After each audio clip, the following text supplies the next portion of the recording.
This episode is brought to you by LifeLock.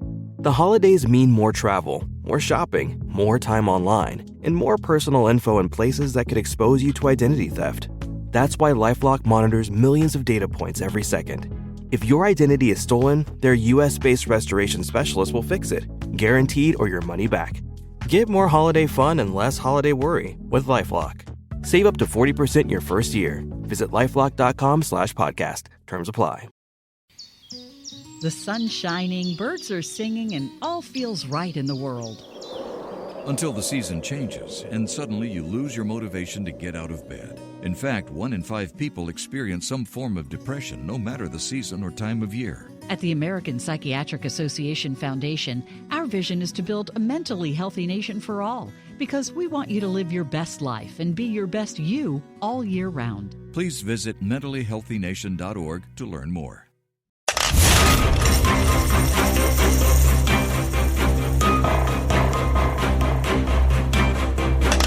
Now, back to the Larry Kudlow Show. The great Congresswoman from upstate New York, Claudia Tenney, Ways and Means Committee, Oversight.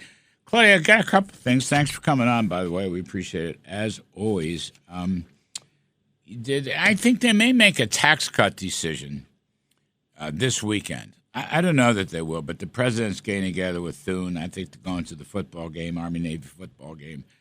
And I interviewed your chairman, Jason Smith, who, like myself, would like to see tax cuts put in the very first reconciliation bill. Let's get started.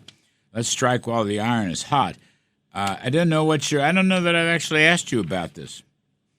Hey, Larry, great to be on. This is a really important question. I think I'm going to look at the experience we had in the first round of the Trump tax cuts when I was in office in 2017 in my first term.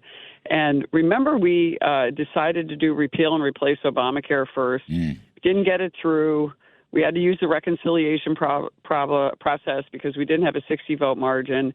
And John McCain voted it down. It would have been mandatory spending cuts. We would be seeing lesser costs today. It would have been a good thing for us. Unfortunately, we are here again now looking at the tax cuts expiring, key provisions that are helping upstate New York, helping small businesses across the country, really bringing jobs back to America. Just so many good things about these tax cuts that will be catastrophic if we don't renew them. My biggest worry, and I agree with Chairman Jason Smith on this, is that how many bites at the apple are we going to get with a 1 to 2 seat majority in the House, a slim majority in the Senate? I worry if we linger, and I understand, I think this is the issue, Larry. They want to focus on the border and getting energy unleashed now. And they want to do that so that we can get to the tax cuts. But I feel like I agree with you and Jason Smith. I think we have to do it all in one. Nobody knows what could happen in the next few months with the House being such a narrow margin. Someone could retire, someone could leave, all these things could happen. And then we don't have an opportunity to revisit the tax cuts, which are vitally important. I like the idea of doing all of it at once. Yes. Because you often don't get a second bite at the apple. We went through this with border security when I was in my first term. We had one bill that the conservatives liked, and then the moderates didn't like. Then we had a bill the moderates liked, the conservatives didn't like. So we got nothing. Mm-hmm. And I worry that I think you can do it all in one big reconciliation. That day, you have instantaneous tax cuts, so they take effect at the end of 2025 when these are expiring. Mm-hmm. You unleash American energy, and you deal with the border on day one. And I think that is actually a smarter move because it's so unpredictable dealing with these narrow majorities in Congress. We know President Trump needs to drive this agenda. I think that's why Speaker Mike Johnson, I think that's why Thune, I think why everyone's going to be talking to Trump right now before the Army-Navy game starts at 3 o'clock. It's going to be key talk with him now to make sure that we get this thing done. Well, they're listening to this broadcast, so everything you say is going to be very important. They're going to dial. I hope so. They're going to dial. Everybody listens. This is like the old E.F. Hutton, Larry. But you're right. You don't know how many bites out of the apple. You got to strike while the iron is hot, by which I mean right now Mr. Trump is, incredibly popular. Incredibly popular. He's throwing numbers he's never had in his political career. I mean, I'm calling it, it's like Trump takes over a new zeitgeist in the country. Why wait? Use that popularity for the next few months and get a terrific bill which redeems so many of the promises that he made during the campaign. I mean, just what was it, Thursday, he was at the stock exchange talking about a 15% corporate tax rate for domestic production, that kind of thing. Steve Forbes wants to expand brackets. Well, I'm going to sneeze. Excuse me. I'm going to sneeze. You. I should have hit the cough button, but I couldn't find it. Oh, here it is. Anyway, for my next sneeze, I'll hit the cough button. But my point is, go now. You're very popular. The Republican Party under Mr. Trump's on a roll. And they're good promises, right? You can put it all into one bill. This is what Steve Scalise has been working on for a year, a gigantic reconciliation package. Why not?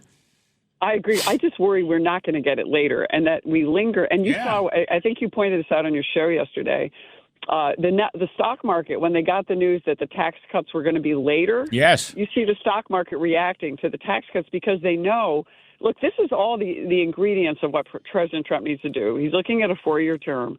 He's got to have very quick growth. He's going to do that using energy. We're going to be building AI. We're going to be building electrification. That requires right away tax cuts because, they're going to be scored in a static way, not in a dynamic scoring way, which is going to, show the growth that's really going to happen from them.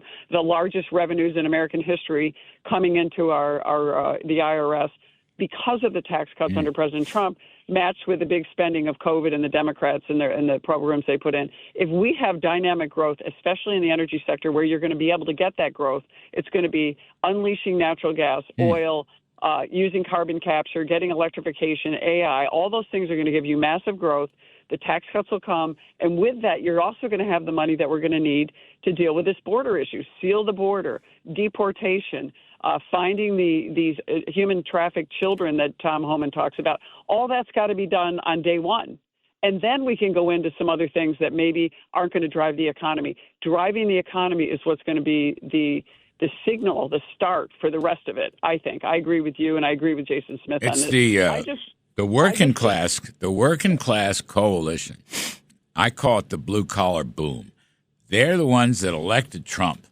He's got to make good. And it wasn't the only thing, but the economy and the border were the two biggest things.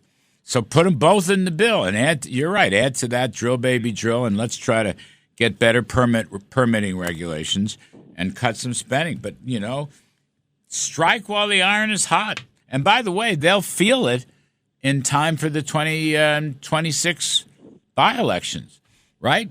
That's a very important part. And I think part. the thing is, one of the things that they're a little worried, there's two things that to be cautionary about. Number one is I worry about separating them in two bills, and I worry about any delay in the tax cuts because you have this whole parliamentarian controlling what you can actually put in a bill for reconciliation. Wouldn't it be nice, though, if Democrats actually agreed with what the American people voted for and work with us? I don't know if that's possible. You'll get a couple. You're going to get a couple.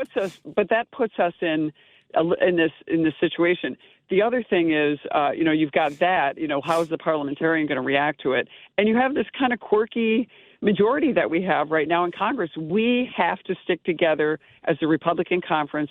President Trump has got to lead the way with Mike Johnson. We've got to get the Senate to stick together and lead the way. We've got to all come together. One big group. We can't have the Senate versus the House versus the White House. It's got to be all of us at once doing the work. Yeah, well, let us hope. Hope springs eternal on such things. But I tell you, it's a very important decision coming up. Claudia, we were able to get through this entire interview. I've only got 30 seconds left without mentioning drones. How good is that? I mean, really? That's great. How good is that? Because I'm so sick of the drone story, and I don't know what the hell is going to happen. You were great on the TV yesterday. And that guy, Brett Velikovich, he's a smart guy. All his is, we don't know what we're doing. I know you got some money in it for the NDAA, but we don't. This country does not want.